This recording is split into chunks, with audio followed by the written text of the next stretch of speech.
Thank you.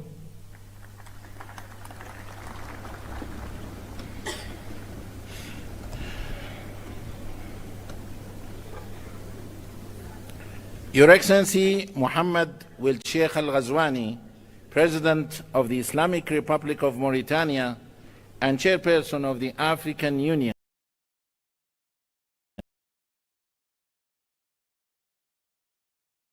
Executive Secretary of the Intergovernmental Authority on Development, IGAD, Your Excellencies Heads of COMISA, ECOWAS, SINSAT, EAC, ECAS, SADC, and UMMA, Your Excellency Dr. Akinwumi Adesina, President of the African Development Bank Group, a strong believer of the African development and prosperity. Your Excellencies Dr. Benedict Oki Orama, President of the Afri-Exim Bank. Your Excellency Dr. Sidi Wildeta, President of the Arab Bank for Economic Development in Africa, BADIA. معالي الشيخ شخبوط نهيان آل نهيان وزير الدولة بدولة الإمارات العربية المتحدة. Excellencies, permanent observer representatives to the African Union, and Excellencies, representatives of our partners to the African Union. All protocol observed, members of the press, a very good morning to you all. It gives me immense honor and pleasure to welcome you all to the opening ceremony of the 38th Ordinary Session of the AU Assembly of Heads of States and Governments, being held today at the Nelson Mandela Hall, the African Union headquarters in Addis Ababa, the capital of Africa. Addis Ababa, a vibrant city that has been at the heart of the Pan-African diplomacy and multilateralism, stands as a symbol of Africa's unity and progress. As a host nation of the African Union, Ethiopia plays a crucial role in fostering continental dialogue and advancing African integration. Your Excellencies, ladies and gentlemen, the 38th Ordinary Session of the Assembly of Heads of States and Governments of the African Union holds significant importance, as it will oversee the elections of the chairperson and the deputy chairperson of the African Union Commission. Over the past years, the African Union has made remarkable progress in conflict resolution, mediation, and peacekeeping efforts, contributing to greater stability across the continent. Economic transformation has been further strengthened through the African Continental Free Trade Area and accession to the G20, contributing towards the implementation of Agenda 2063, the Africa we want. Excellencies, ladies and gentlemen, having said so, the program of today's opening ceremony will stand as follows. We will have a statement by His Excellency Dr. Abiy Ahmed, Prime Minister of the Federal Democratic Republic of Ethiopia, followed by a statement by His Excellency Musa Faki Mohammed, Chairperson of the African Union Commission, following which a statement by His Excellency Antonio Guterres, Secretary General of the United Nations. We shall then have a statement by His Excellency Mahmoud Abbas, President of the State of Palestine. Then His Excellency Mahmoud Wil Sheikh Al Ghazwani, President of the Islamic Republic of Mauritania and Chairperson of the African Union, will make his opening remarks. Immediately after that, we will call the Dean of African Ambassadors in Ethiopia to introduce the new Bureau, members of the African Union Assembly, following which we shall have the handover ceremony for the chairperson of the African Union. Then we will go to the launch of the African Union theme of the year, Justice for Africans and People of African Descent through Reparations. Without any further ado, I have the great honor and privilege to invite His Excellency Dr. Abiy Ahmed, Prime Minister of the Federal Democratic Republic of Ethiopia, to deliver his statement. Your Excellency, the floor is yours. Your Excellency.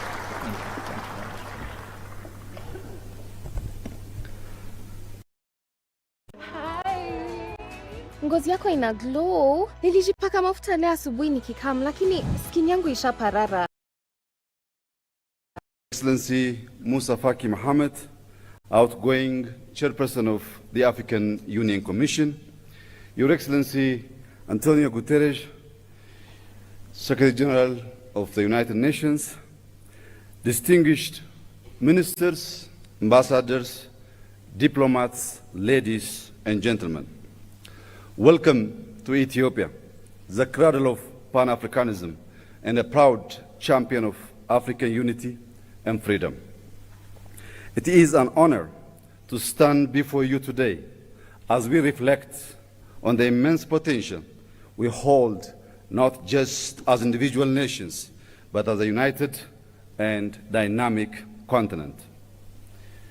In a world marked by rapid change and multiple challenges, we find ourselves at a crossroads of uncertainty and opportunity.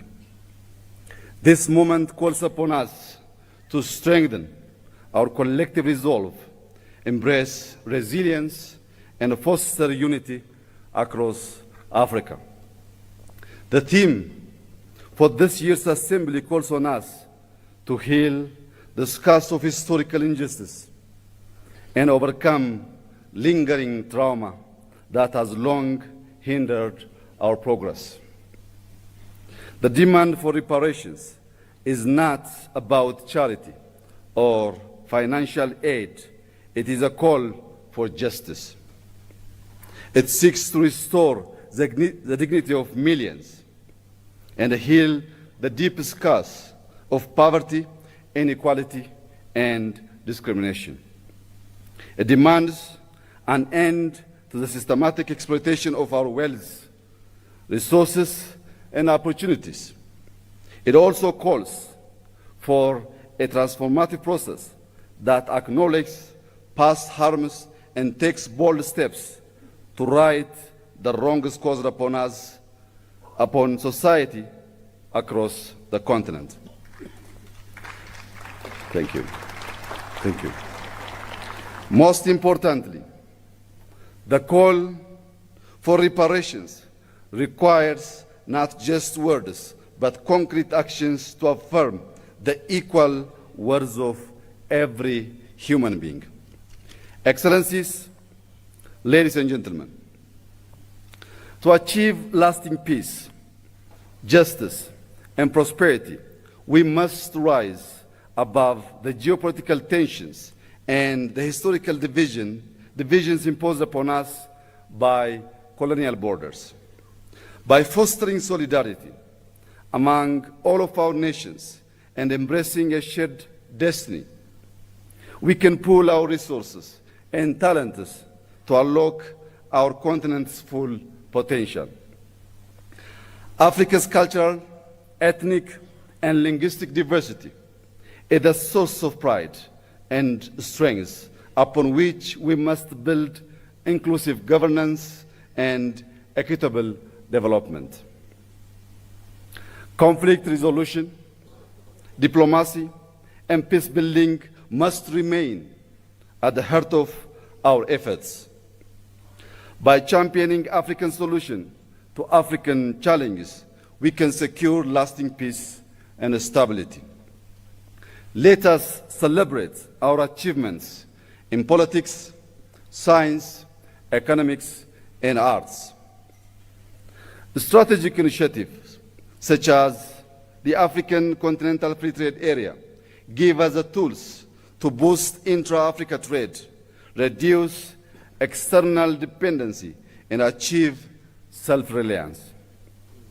With Africa's large and dynamic use, abundant natural resources, and growing technological innovations, we have all the means to ensure sustainable growth. The rapid advancement of artificial intelligence, particularly generative AI, offers unprecedented opportunities to transform our economies and societies. By collaborating in AI, fintech, renewable energy, and mobile technology, we can address shared challenges such as climate change, infrastructure gaps, and public health crisis. Africa's rich and diverse data sets are essential for training robust and inclusive AI models. This highlights the importance of African representation in shaping future technologies. However, as we embrace these advancements, it's essential to protect our data sovereignty, prevent digital exploitation, and develop homegrown AI solutions that reflect African values and contexts. As our data sets grow, so must our capacity to harness them for local and global good.